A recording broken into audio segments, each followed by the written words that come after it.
है everyone, welcome to our YouTube channel PMG physics classes, जहां आप पढ़ते हैं फिजिक्स को बहुत ही इंटरेस्टिंग तरीके से। आज का जो हमारा टॉपिक है, इसमें हम पढ़ेंगे डाइलेक्ट्रिक्स के बारे में।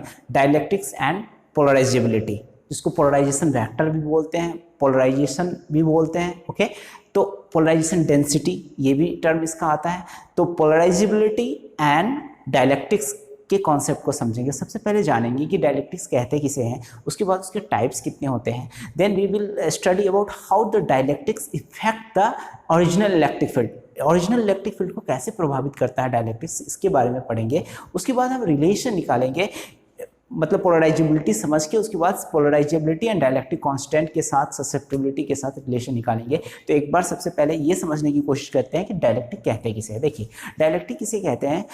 ऐसा सब्सटेंस जो कि इंसुलेटर है, अपने थ्रू चार्ज को फ्लो नहीं होने देता, लेकिन अगर कोई चार्ज आपस में इलेक्ट्रोस्टैटिक फोर्स उसके थ्रू लगाना चाहता है तो उसको लगाने देता है। That is known as dielectrics. It is a device, it is an insulator which does not flow charge but it permits to act electrostatic force through it. मतलब इसके थ्रू आप इलेक्ट्रोस्टैटिक फोर्स लगाने, मतलब चार्ज को electrostatic force ये क्या करता है? लगाने देता है। जैसे it is an insulator which does not allow charge to flow through it but it permits them to exert electrostatic force through it. Okay, इसके थ्रू इलेक्ट्रोस्टैटिक फोर्स को यहाँ मैंने डेफिनेशन लिख दिया है।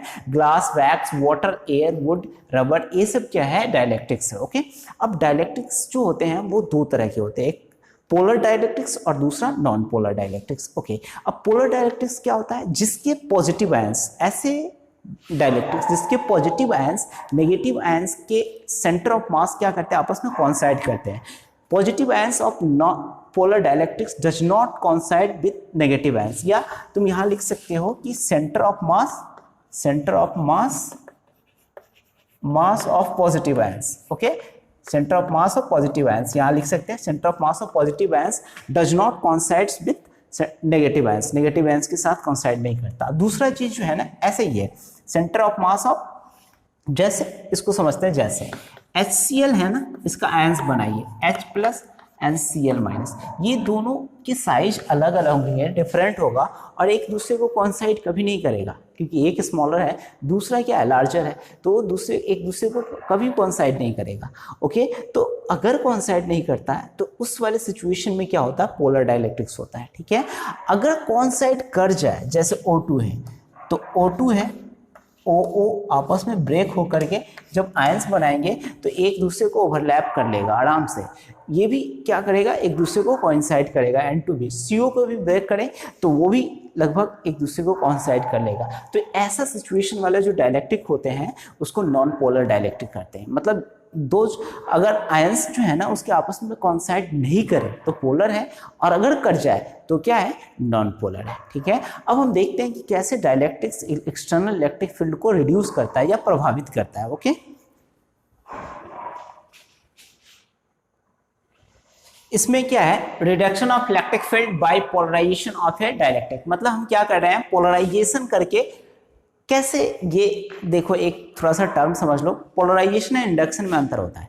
पोलराइजेशन में क्या है? ये इंसुलेटर है, तो इसमें क्या करते हैं हम, जैसे हमने चार्ज पार्टिकल लाया तो इसके नेगेटिव आयंस जो है ना पॉजिटिव की तरफ शिफ्ट होते हैं, लेकिन ये सारा का सारा नेगेटिव चीज यहां नहीं आ जाता, अंदर में इंडक्शन होता है, डाइपोल बनता है। वहां केस अलग था, वहां क्या होता है? सारा का सारा नेगेटिव चार्ज एक जगह इकट्ठा होता है और सारा पॉजिटिव चार्ज एक जगह इकट्ठा हो जाता है। तो ये अंतर है इसमें। अब यहाँ क्या है? ये इंसुलेटर है और यहाँ पर एक कंडक्टर चार्ज शीट रखा हुआ है। ठीक है, ये पढ़ा था आपने शीट के बारे में। अब शीट रखा हुआ है, ये क्या करेगा? इसके अंदर इंडक्शन, मतलब इसको क्या करेगा? डाइपोल जनरेट करेगा इसके अंदर। अब ये डाइपोल जनरेट किया तो ये नेगेटिव, ये पॉजिटिव, ये नेगेटिव, ये पॉजिटिव, इस तरह का। अब हम क्या करेंगे? ये जो बीच वाला चीज जो है ना, ये तो नेट इफेक्ट दिखा करके अपना कैंसिल आउट ही कर लेगा, तो ये वाला चीज को हमने क्या करा? हटा दिया। तो ये जब चीजें हटा देंगे तो ये ऐसा लगेगा जिस तरह से ये दिखाया हुआ है। अब देखिए, एक्सटर्नल इलेक्ट्रिक फील्ड हम मान रहे हैं कि इनिशियली जो था वो E0 था, इसी की वजह से ये डाइलेक्ट्रिक के अंदर पोलराइजेशन हुआ।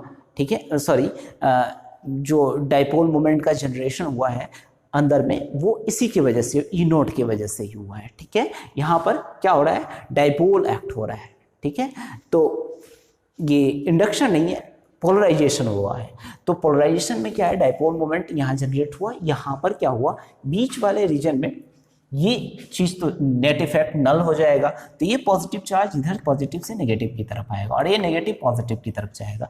तो नेट इलेक्ट्रिक फील्ड जो होगा E इक्वल टू जो होगा वो क्या होगा, ई नॉट माइनस ईपी होगा। नहीं, ईपी मतलब पोलराइजेशन के कारण इलेक्ट्रिक फील्ड, तो ई की वैल्यू इतनी होगी। और हम जानते हैं डाइलेक्ट्रिक कांस्टेंट क्या होता है, डाइलेक्ट्रिक कांस्टेंट या इसी को आप पढ़ते हैं रिलेटिव परमिटिविटी, और रिलेटिव परमिटिविटी यही चीज है रिलेटिव परमिटिविटी। ठीक है, परमिटिविटी ये जो है ना सेम ही चीज है। इसको आप क्या पढ़ते हैं, ई नोट अपॉन ई। ठीक है, तो ये के है और इसको लेंगे तो ई नोट अपॉन ई की जगह पर क्या लिखेंगे, ई नोट माइनस ई पी। ये हो गया आपका के की वैल्यू, मतलब के इक्वल टू हम क्या लिख सकते हैं यहाँ पर, K equal to E naught upon E naught minus E P. ये है, ये आपका के का वैल्यू है। मेरे ये समझाने का मतलब था यहाँ पर इस आर्टिकल का कि कैसे डाइलेक्ट्रिक रखने से इलेक्ट्रिक फील्ड इंटेंसिटी की वैल्यू रिड्यूस हो जाती है। ये पोलराइजेशन होता है, पोलराइजेशन के कारण इंटरनल जो इलेक्ट्रिक फील्ड जनरेट होता है डाइलेक्ट्रिक के कारण, वो इफेक्ट डालता है अपोजिट डायरेक्शन में ई नोट पर, एक्सटर्नल इलेक्ट्रिक फील्ड पर, जो कि उसको क्या कर देता है, रिड्यूस कर देता है। ठीक है, ओके। देखिए ये जो है ना पोलराइजेबिलिटी और पोलराइजेशन वेक्टर, इसी का नाम है, पोलराइजेबिलिटी का नाम है पोलराइजेशन वेक्टर। ये क्या है कि जैसे अभी हमने पढ़ा था ना डाइलेक्ट्रिक में इस तरह से डाइपोल मोमेंट डेवलप हो रहा था, ये पॉजिटिव बन रहा था, पॉजिटिव ऐसे इस तरह से, एंड माइनस ये इस तरह से है, एंड इस तरह से।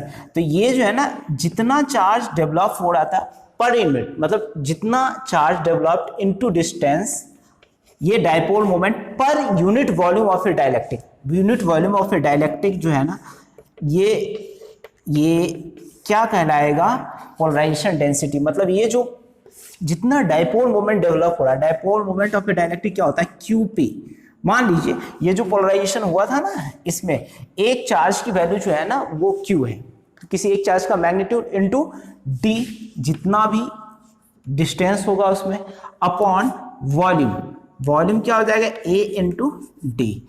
तो ये डी डी कैंसिल हो जाएगा, क्यू पी अपॉन ए, और ये क्या कह सकते हैं आप कि चार्ज जितना डेवलप हुआ अपॉन सिग्मा पी। तो ये जो कहलाएगा P इक्वल टू क्या हो जाएगा, सिग्मा पी।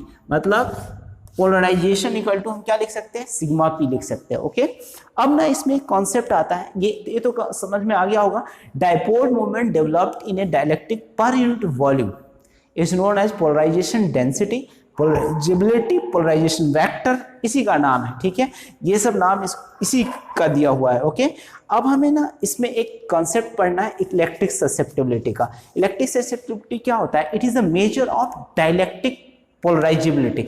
डाइलेक्ट्रिक के पोलराइजेबिलिटी को मेजर करने वाला जो सब्सटेंस होता है वो कहलाता है इलेक्ट्रिक ससेप्टिबिलिटी। ओके, तो इलेक्ट्रिक ससेप्टिबिलिटी को हम क्या करेंगे, इसको समझते हैं कैसे होता है। अगर मान लीजिए सिर्फ एक्सटर्नल इलेक्ट्रिक फील्ड है, ठीक है, इलेक्ट्रिक ससेप्टिबिलिटी,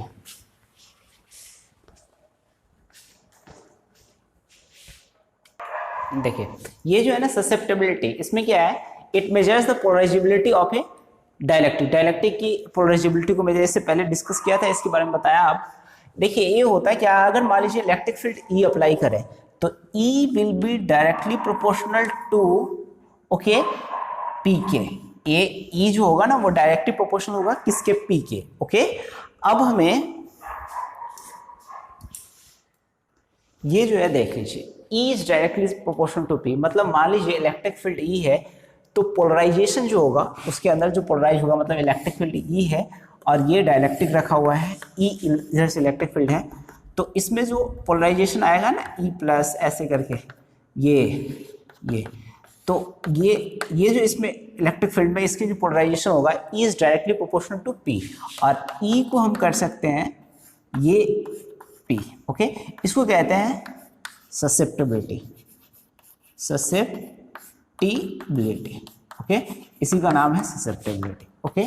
अब ये जो है ना ससेप्टिबिलिटी, या काय बोलते हैं इसको, काय, ओके, इसी को बोलते क्या है, काय, CHI, काय बोलते हैं, ठीक है।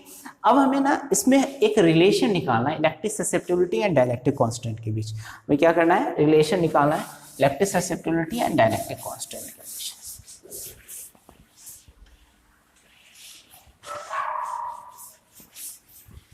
We have to find the electric relation between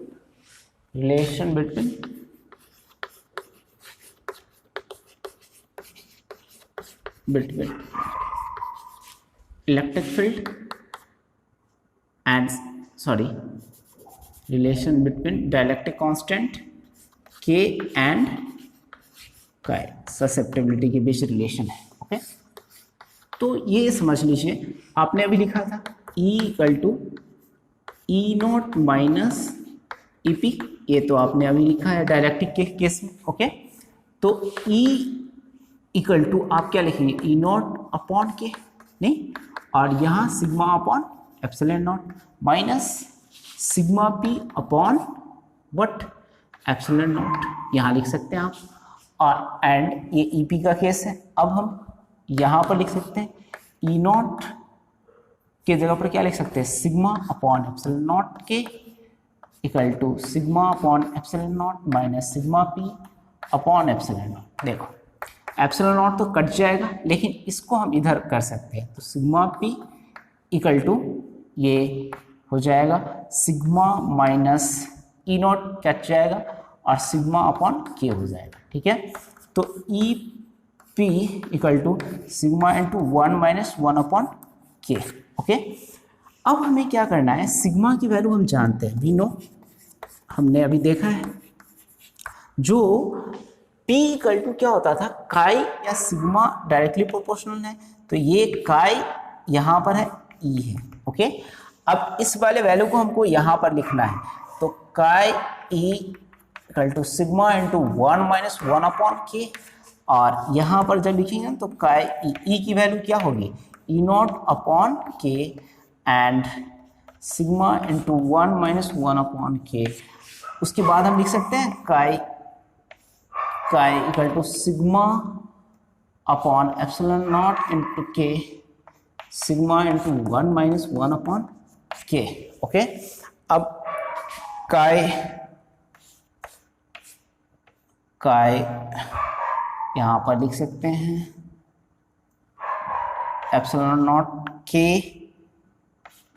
into 1 minus 1 upon K, and K cancel हो जाएगा, तो ये epsilon naught K and K minus 1 upon K, तो ये हम कर सकते हैं, के कैंसिल हो जाएगा, तो काई एप्सिलॉन नॉट इंटू के माइनस 1, ये है आपका रिलेशन का है, ठीक है। तो ये रिलेशन के बाद हमें दो चीज पढ़ना है, dielectric breakdown and dielectric strength. पहले डायलेक्ट्रिक स्ट्रेंथ, उसके बाद डायलेक्ट्रिक ब्रेकडाउन, ओके। ये दो टर्म है, dielectric strength and dielectric breakdown. ये क्या होता है, देखिए डायलेक्ट्रिक स्ट्रेंथ क्या होता है, किसी डायलेक्ट्रिक को अगर एक्सटर्नल इलेक्ट्रिक फील्ड में रखा जाए तो जितने हद तक इलेक्ट्रिक फील्ड को बर्दाश्त कर सकता है उसको कहते हैं डायलेक्ट्रिक स्ट्रेंथ। मतलब इलेक्ट्रिक फील्ड की मैक्सिमम रेंज को अगर वो बर्दाश्त कर लेता है उसको कहते हैं डायलेक्ट्रिक स्ट्रेंथ। लेकिन डायलेक्ट्रिक ब्रेकडाउन एक ऐसा इलेक्ट्रिक फील्ड जिसके बाद उसके एटम्स, डायलेक्ट्रिक के एटम से इलेक्ट्रॉन निकल जाए या डीअटैच हो जाए और मोबाइल बन जाए, इलेक्ट्रॉन मूव करने लग जाए, तो उसको कहते हैं dielectric breakdown. The maximum electric field after which N insulator or dielectrics becomes conductor is known as dielectric breakdown, okay, and the electric field strength up to which a dielectric can bear, उसको बर्दाश्त कर सकता है, जितना हद तक वो क्या कर सकता है, बर्दाश्त कर सकता है, उसको क्या कहते हैं, डायलेक्ट्रिक स्ट्रेंथ। तो the maximum electric field that can exist in A dielectric field without causing breakdown of its insulating property, मतलब इसकी इंसुलेटिंग प्रॉपर्टी को बिना ब्रेक किए हुए जितना हद तक इलेक्ट्रिक फील्ड इंटेंसिटी रह सकता है उसको कहते हैं dielectric strength. And dielectric breakdown क्या होता है, जिसमें वो इलेक्ट्रिक फील्ड इंटेंसिटी क्या हो जाए, मतलब इलेक्ट्रॉन क्या हो जाए वहां से एटम से डीअटैच हो जाए, तो उसको कहते हैं डाइलेक्ट्रिक ब्रेकडाउन। ये क्या कहलाता है, इसका यूनिट क्या होगा, वोल्ट पर मीटर। ऐसे ही सिमिलर चीज है, इसका भी यूनिट वोल्ट पे, क्योंकि है तो इलेक्ट्रिक फील्ड इंटेंसिटी ही। ओके, तो दीज आर द जस्ट, इससे पहले कंडक्टर पढ़ा था, अब इंसुलेटर हो गया। अब इसके बाद हम कैपेसिटर पढ़ेंगे और कैपेसिटर में डाइलेक्ट्रिक कैसे इन्वॉल्व होता है इसको पढ़ेंगे। ओके।